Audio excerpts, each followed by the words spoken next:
The B-29 was the platform to carry the awesome might of the atomic bomb. Once deemed too heavy to carry aloft, the Superfortress was the only plane strong enough for the job. On the 6th of August 1945, the Enola Gay dropped the world's first atomic bomb on the Japanese city of Hiroshima.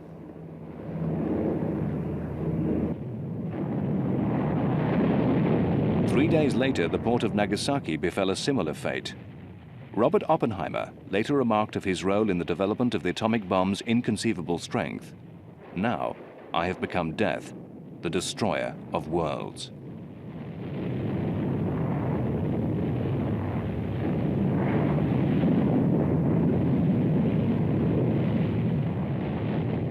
In a final effort to end the war, LeMay led a massive display of might, calling it the Tokyo Millennium.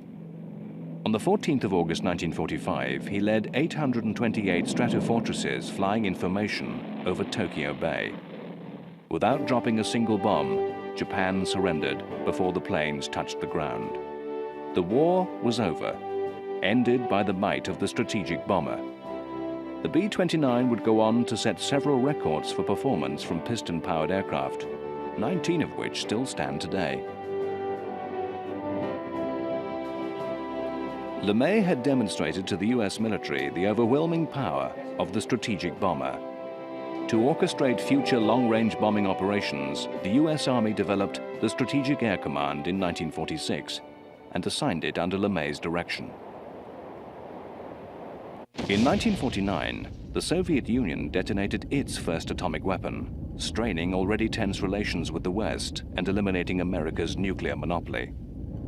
Due to the immense destructive power of atomic weapons, it was becoming clear that winning a war in the traditional sense would no longer be possible.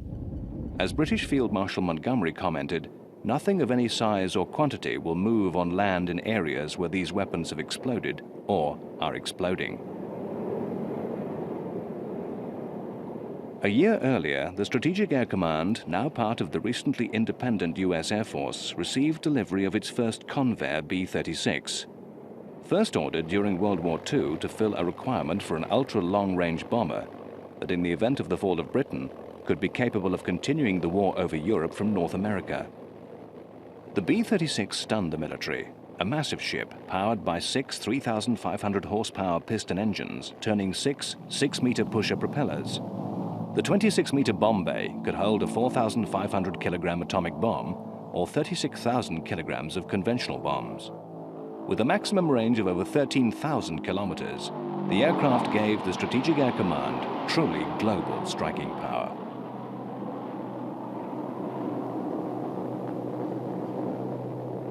The largest and heaviest aircraft yet to fly, its 70-meter wingspan was longer than the Wright brothers' first flight at Kitty Hawk. It so dwarfed the existing aircraft that the US Army reclassified the B-29 as a medium bomber. Dubbed the Peacemaker, the B-36 reflected America's new nuclear strategy of deterrence. It ensured that a first strike from an aggressor nation would undoubtedly result in a devastating retaliatory B-36 strike. The Peacemaker would fly missions of over 30 hours at high altitude where temperatures reach minus 74 degrees centigrade. Pressurizing all of the interior space of such a large aircraft would prove difficult. Instead, the B-36 had 2 pressurized crew compartments separated by its bomb bay. The forward compartment contained 2 pilots, the radar operator bombardier, navigator, flight engineer, 2 radio men, and 3 gunners. 5 gunners occupied the rear compartment. The crew could shift between compartments through a pressurized tunnel that ran above the Peacemaker's massive bomb bay.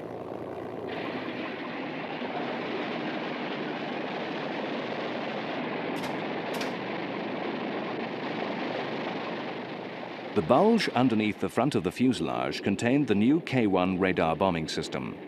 The 365 vacuum tubes of the K-1 allowed for accurate bombing in any weather at twice the speed and altitude of previous bombers. Armed with 16 20mm cannons, the Peacemaker was the most heavily armed aircraft yet.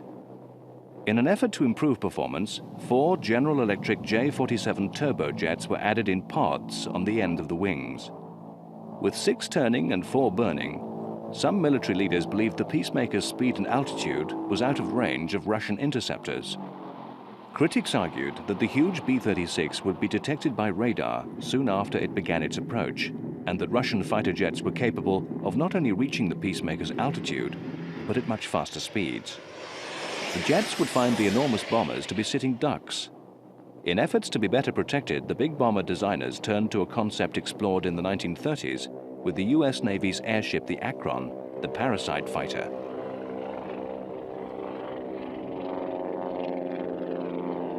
The McDonnell Company developed the F-85 Goblin specifically for this purpose.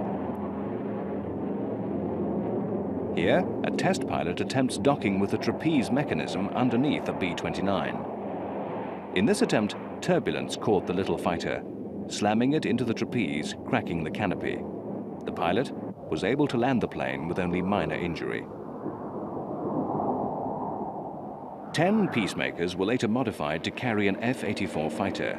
Called the FICON system, the idea of extending a fighter's range by launching it from a long-range bomber was abandoned in favor of increased use of in-air refueling.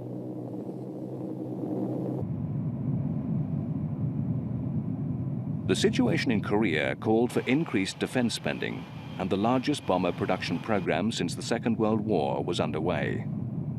Appreciative of the massive advances the new design presented, the US Air Force began to place orders for the 47. In 1952, Boeing's new Stratojet was being produced in 3 separate factories, and over 400 had already been delivered. The high-speed bomber had a ravenous thirst for fuel, so to ensure an effective combat range, mid-air refueling would be a necessity. The KC-97 tanker aircraft, currently in the Air Force inventory, was still piston-powered. During refueling, its top speed was dangerously close to the stall speed of the Stratojet. Boeing, having begun work on a civil variant of the B-47, was sure that they could sell a refueling version to the military. Gambling more than the net worth of the company on its development, Boeing produced the 367-80, simply dubbed the Dash 80. The military version, known as the KC-135, outfitted as a tanker, could carry 54,000 kilograms of fuel, travel at 960 kilometers per hour, with a range of 17,700 kilometers. The Air Force would also employ the KC-135 as a transport, airborne radar ship, and as a looking glass aircraft.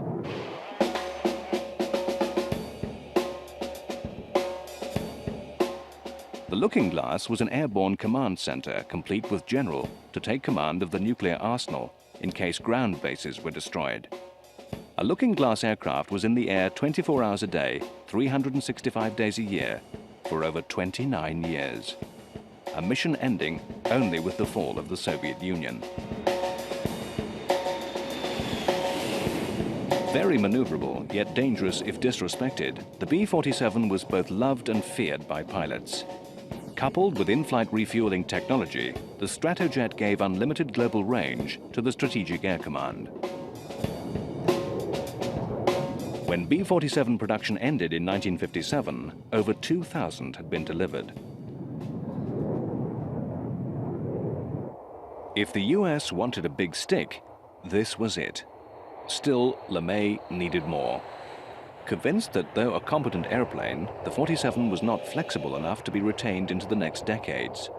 He wanted the new Boeing B-52. Faster, larger, and with more advanced aerodynamics, LeMay believed the Stratofortress was the bomber to carry the Air Force into the next century.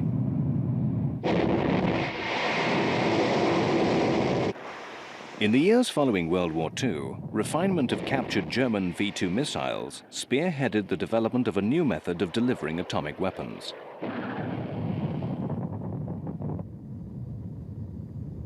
Named the ICBM, or Intercontinental Ballistic Missile, these accurate supersonic rockets had the potential to deliver a massive nuclear warhead anywhere in the world. In the shadow of the new missile technology, the value of a manned bomber fleet was again in question. However, a manned bomber fleet presents several advantages. Ground strikes could never eliminate bombers flying in the air. More importantly, a maimed bomber can be called back. Bombers flying to the very edge of enemy territory makes for good saber rattling on both sides. The Soviet Union, although building a strong ICBM capability, also built up a large bomber fleet. This Russian Bear, intercepted off the coast of Alaska by United States F-15s, was politely escorted away from American territory.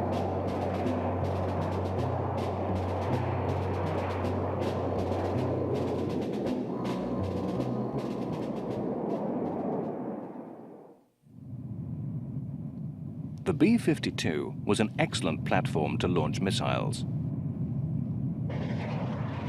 The range of the missiles meant that bombers might never have to enter hostile territory to strike at the enemy.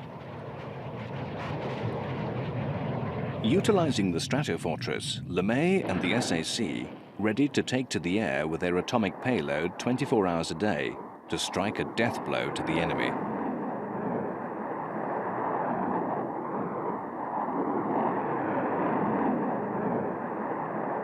Designed in 1948, the first prototype B-52 would not fly until the 15th of April 1952. Powered by 8 J-57 jet engines slung in pods held beneath the 35-degree swept wings. The first production models, flown on the 5th of August 1954, were designed to carry America's new, more powerful hydrogen bomb.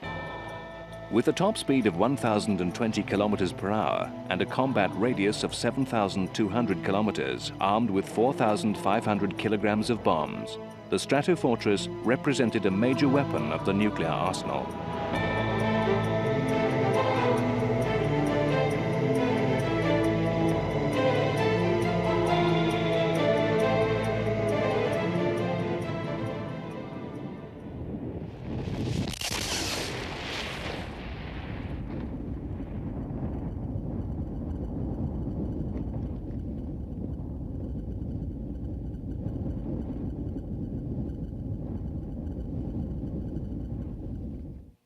Once again, the test of world relations reached a boiling point when communist North Vietnam fostered an insurgency in South Vietnam. The United States, recognizing the threat of the spread of communism, revved into action and supported the South Vietnamese. Using an array of conventional weapons, the Stratofortress proved its flexibility in carpet bombing and close support missions. The B-52 became the weapon most feared by the Viet Cong.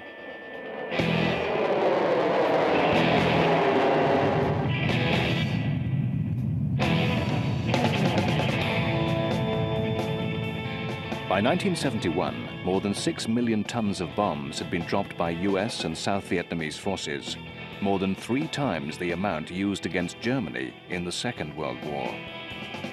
Incredibly, 90% of this total was dropped on South Vietnamese territory, combating the Viet Cong. In the culminating battle of the conflict, Operation Linebacker II, 729 B-52 sorties were flown against Hanoi and the port of Haiphong. Demonstrating the adaptability of the Stratofortress, the Vietnam War solidified the B-52 as the bomber to carry the Air Force fleet into the future.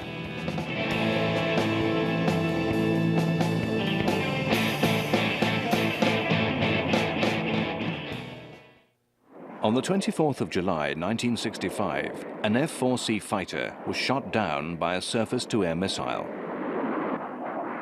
The first of many US aircraft to succumb to this fate during the war.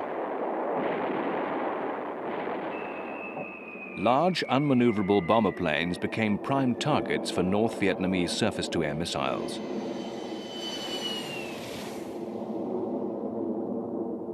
Planes had been developed which were intended to be too fast to be intercepted by aircraft or even surface-to-air missiles of the time. The first of these was the Convair B-58 Hustler, the world's first supersonic bomber, introduced in November 1956. A second, even more ambitious effort was the 1964 prototype of the huge Mach 3 North American XB-70 Valkyrie. The enormous XB-70 incorporated a delta wing, small nose canards for stable flight, and the legendary six-pack of 6 afterburning jet engines.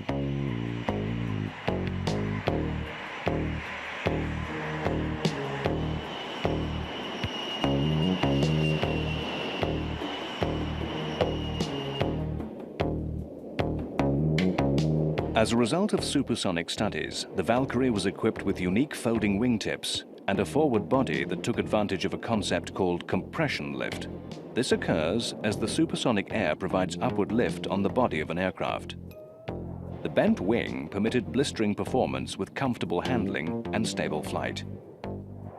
The perceived threat to the Soviet Union of a bomber capable of traveling at Mach 3, faster than many of their interceptors, forced the Soviets to develop the MiG-25 Foxbat, the only fighter capable of catching it. During an XB-70 flight test, an F-104 chase plane became caught in the slipstream of the massive bomber, hitting its wing. The vortex of the Valkyrie carried the plane over its fuselage, clipping the XB-70's other wing. Both planes were completely destroyed in the crash.